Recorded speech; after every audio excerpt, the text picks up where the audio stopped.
Welcome to the deep dive. We're going to be tackling something today that I think trips up pretty much everyone at some point. English spelling. Absolutely. It can feel like a total maze, right? And here's a funny little irony to get us started. The word misspell itself is so often well misspelled. Yeah.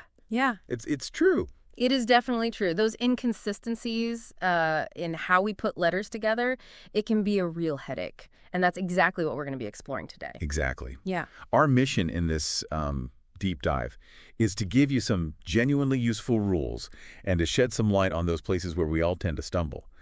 We want to give you a little bit of a shortcut to understanding the logic behind some of these letter combinations and hopefully make the whole thing feel a little less like guesswork. Think of it as unlocking a few of the secrets that are hidden in plain sight. Yeah. We're not aiming to turn you into a spelling guru overnight. Right. But to provide you with a way of thinking about why some words are spelled the way they are. Right. Even when it seems a bit odd. So what's our plan of attack? We're going to be digging into 4 key spelling rules that can make a real difference. The sometimes fickle world of double consonants, that classic I before E puzzle. The ins and outs of making words plural, and what happens when we add endings to words that already end in E. Plus, we'll be flagging some of those notorious words that just seem to defy any kind of logic. Okay, let's unpack this. Let's start with this double consonants. Yeah, great. This is a great place to begin because it really highlights the connection and sometimes the disconnect between the sounds we make and the letters we use to represent them. Right. Now, the material we looked at actually started with a quick quiz. And I think it's a good way to get our brains working. You were asked about beginner versus beginner and offering versus offering. And it turned out 2 of those had errors. It should be beginner with 2 N's and offering with just 1 R, which leads to the questions our source posed. Why the double N in words like planning or beginning, but not the R in offering? And why does sitting have a double T while deciding only has 1 D? They're good questions, aren't they? Yeah, they are. They're good questions. What's the main idea behind this? What's the main idea behind this? What's fascinating here is a rule that can seem a bit complicated when you first hear it, but it actually brings a lot of order to things. Yeah. The rule is, if a word ends with a short vowel sound, think of the vowel sound in words like cat or bed, followed by a consonant, and the emphasis or stress in the word is on the last syllable, then you double that final consonant if you add an ending that starts with a vowel. Okay. I can see why that might sound like a mouthful. Let's break it down. There's some simple 1-syllable examples. We've got hot becoming hotter, jar turning to jarring, sad morphing into saddest, cut leading to cutting, and win resulting in winner. What's the common thread in all of these? In each of those, you have 1 syllable, and it finishes with a single vowel sound followed by a single consonant. When you then add a suffix that begins with a vowel, that final consonant gets doubled. It's about keeping that original short vowel sound clear in the base of the word. Got it. 1 syllable, short vowel, single consonant at the end. Bam, you double it when you add a vowel suffix. But the material we looked at also mentioned some exceptions, specifically with W and Y. Words like draw become drawing, and gray becomes grayer. No doubling there. What's the deal with that? This is a really interesting little point. While W and Y are written as consonants, the way they sound in these cases isn't quite like a typical consonant that sharply stops the vowel sound. They have more of a gliding quality. So the rule we just talked about doesn't quite apply in the same way to them. That makes sense. It's about the sound the letter makes, right, not just the letter itself. Right. Now, what about when we don't double in 1-syllable words? Good question. If a 1-syllable word ends in 2 consonants, like think, becoming thinking, no need to double. Also, if it ends in a consonant followed by a vowel, like right becoming writer, you don't double the consonant either. Okay. The specific pattern of a short vowel followed by a single consonant at the very end isn't there in those cases. Okay, so far so good with a 1-syllable crew. Yeah. But what happens when we get into longer multi-syllable words? Yeah. The material we looked at really emphasized the importance of where the stress falls in the word. Absolutely, yeah. Where you put the emphasis when you pronounce the word is the key to figuring out the doubling for longer words. If the stress is on the last syllable and that last syllable ends in a short vowel plus a consonant, then you double that final consonant when you add a vowel suffix. Think about occurring, commit turning into committee, forget leading to forgetting. You can hear the emphasis on that final part. But if the stress lands anywhere other than that final syllable, even if the word ends in a short vowel and a single consonant, we don't double.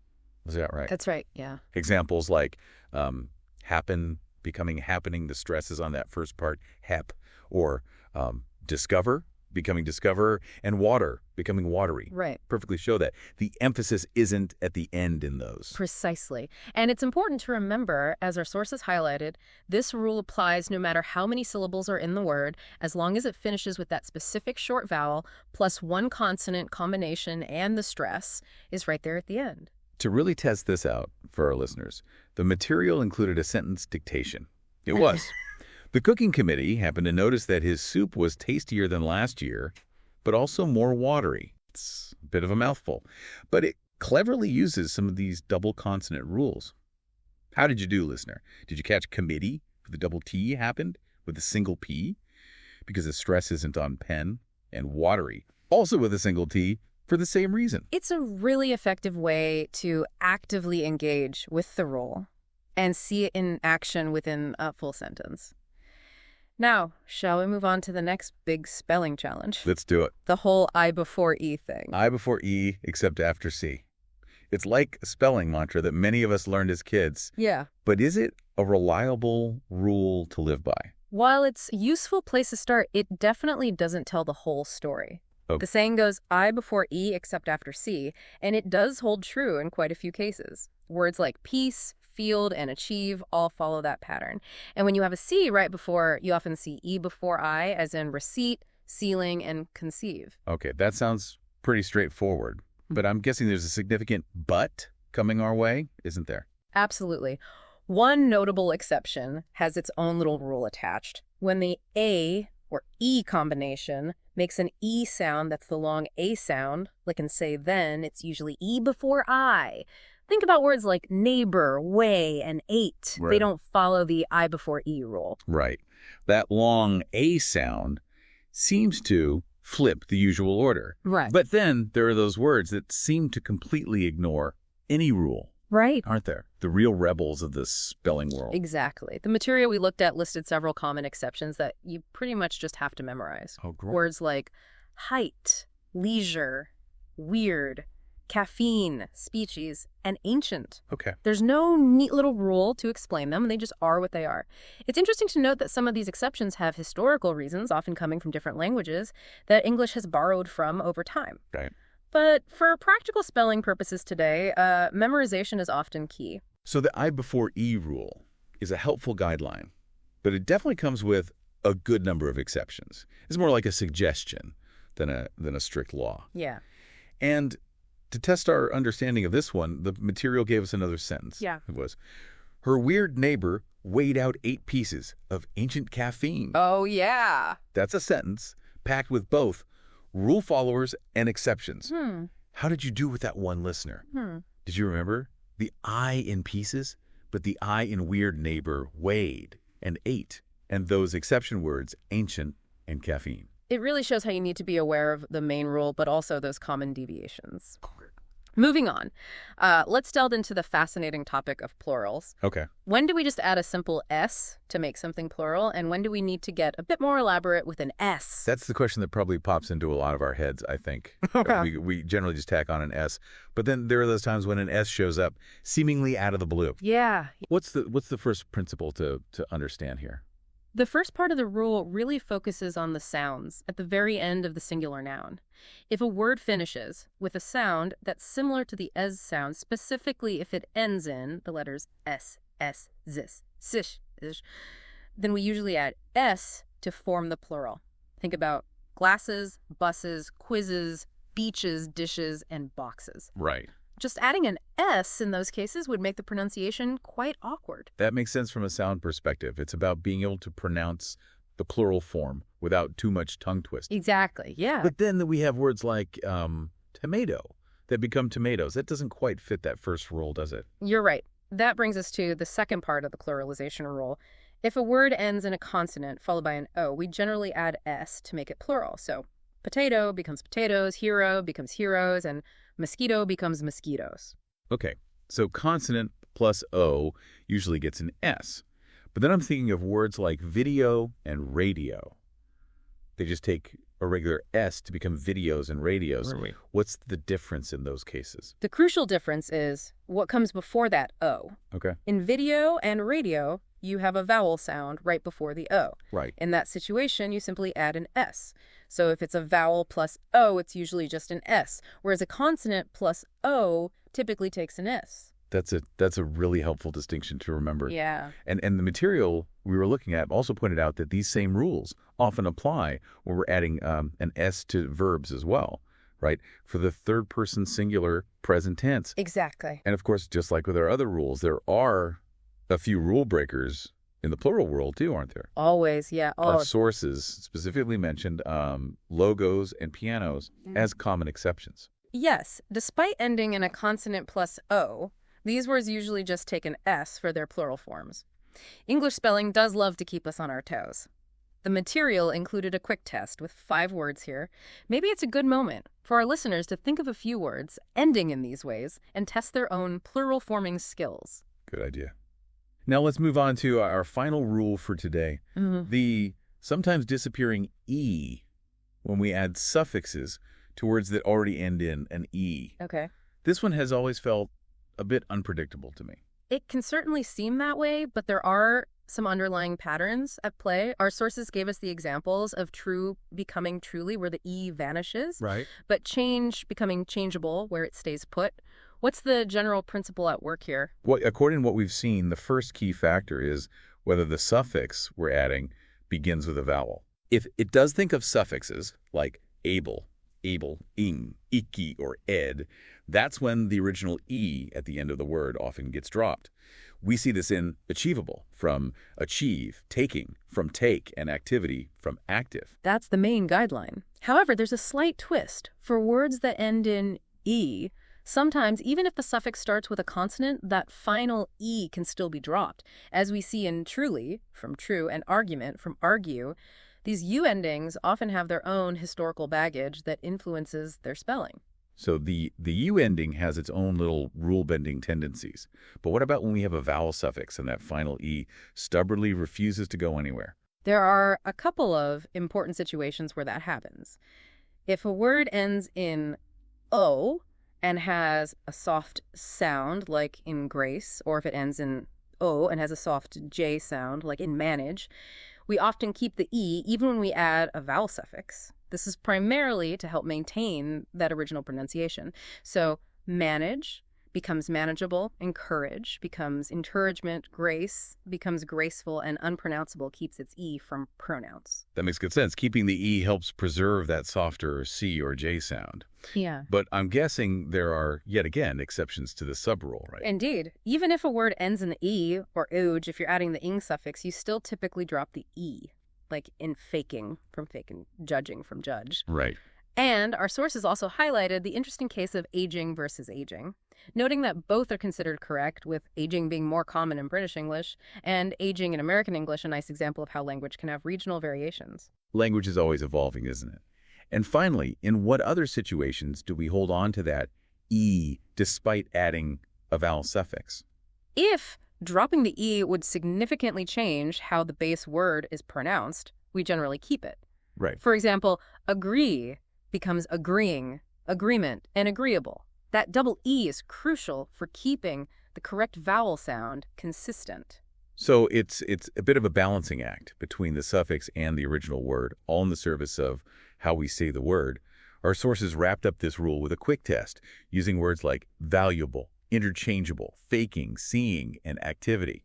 It's a good exercise to think back and see why the E was kept or dropped in each of those based on the patterns we've been discussing. It really reinforces the idea that while understanding the rules is helpful, you also develop a kind of feel for these patterns through reading and writing. Absolutely. Now we've covered some key rules, but let's face it, there are just some words in the English language that seem to have been deliberately created to trick us. Yeah. We're talking about those commonly misspelled words that even native speakers struggle with. Yeah, these are the words where the logical rules we've been discussing often seem to take a vacation. Right. And good old-fashioned memorization becomes our most reliable tool. Right. The material we looked at pointed out words with tricky double letters. Yeah. Where it's so easy to get the number or placement wrong. Think of words like accommodation committee. Is it one M or two? One T or two? Embarrassed, millennium, possession, correspondence, and harassment. Yeah. It almost feels random. Why does embarrass have a double R but harass only has one? There's no real rule there. It's just something you have to remember. And then there are those words where the way they're spelled and the way they sound seem to have very little in common. Conscious is a perfect example where that psi makes a sound that she sound, which isn't what you might expect, or guarantee, where gua is pronounced, with a simple G sound. Our sources even linked this to the unique case of guard and its related words, noting that it's one of the few times gua has that pronunciation. These really feel like special cases you just have to learn. They really do. They highlight just how much English spelling has been influenced by its history, with words coming from all sorts of different languages. Yeah. And those original spellings sometimes sticking around even when the pronunciation has changed. Yeah. And finally, our sources touched on those tricky endings that sound exactly the same but are spelled differently, like cantice and antice. This is a very common pitfall. Words like independence end with ence, while audience ends with ence. Then you have ambulance with ence, and competence with ence, clearance with ence, and interference with ence, and importance with ence. There's absolutely no way to tell which one it is just by listening to the word. So it really comes down to knowing the specific spelling. Yeah. It's like a silent spelling test built right into the language. It is. But our sources did offer a tiny bit of helpful guidance here, pointing out that sometimes the noun form keeps the same ending as the adjective it comes from. Yeah. So, because important is spelled with an A, importance usually is too. And since interfere ends in an E, interference does as well. It's a small piece of logic in a sea of exceptions, but we'll take any help we can get. Absolutely. Every little bit of consistency can make a difference when you're trying to navigate the complexities of English spelling. So as we bring this deep dive into English spelling to a close, what are the main things you should take away from our discussion today, listener? Firstly, it's important to remember that English spelling does have underlying rules, and getting to grips with these core principles like the double consonant rule, the I before E guideline with its caveats, the basics of making words plural, and how suffixes interact with words ending in E can significantly boost your spelling confidence and reduce that feeling of being completely lost. But it's equally important to acknowledge that English has a bit of a rebellious streak. Absolutely. There are plenty of exceptions to these rules, and sometimes sheer memorization is going to be your best bet. Our goal today wasn't to turn you into a human dictionary, but to provide a clearer understanding of why some spellings are the way they are, offering a more strategic approach than just endless repetition. Exactly. It's about cultivating an awareness of these patterns and starting to recognize when a word is likely following a rule and when it might just be one of those special cases. And on that note, we want to ask you the same question that our sources prompted. Which words in English do you personally find the trickiest to spell? Really think about why those specific words might be giving you trouble in light of the rules and the exceptions we've talked about today. Is it a question of double consonants, a confusing A or IA situation? Or maybe it's one of those rogue words where the spelling and pronunciation just don't seem to connect. Learning a language, and especially its spelling, is an ongoing process of discovery. The more attention you pay to these patterns and nuances in your own reading and writing, the more intuitive it will gradually become. So keep observing those words, keep asking those why questions, and don't beat yourself up too much when you encounter a spelling puzzle. It happens to all of us. Yeah. Thanks so much for joining us for this deep dive. Until next time.